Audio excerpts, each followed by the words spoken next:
Surging oil prices and an expected economic recovery are helping the energy sector post the stock market's biggest gains so far this year after the pandemic crippled the industry in 2020, and experts think an even stronger resurgence is on the horizon. With growth stocks in technology leading much of the S&P 500's near 80% surge since a crash in March, Morgan Stanley is among big banks saying that hard-hit value stocks in sectors like financials, healthcare and communications are likely underpriced ahead of a vaccine-fueled economic recovery. In a recent note to clients, Bank of America analysts said financials and energy are their top two sectors for 2021, calling them unapologetically cyclical and the new growth stocks. Energy stocks are well positioned for that growth ahead of a recovery since last year was terrible for cyclical sectors like energy and financials, which tend to outperform during periods of economic prosperity and fall hard during recessions.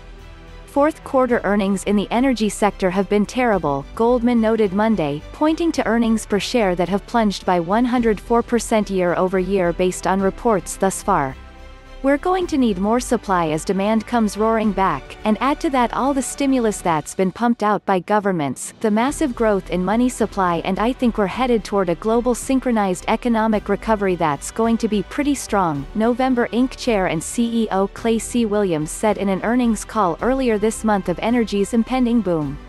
The Organization of the Petroleum Exporting Countries, OPEC, will meet March 4 and is expected to hike oil production quotas in anticipation of increased demand, but experts are concerned hiking up production too much could once again tank oil prices.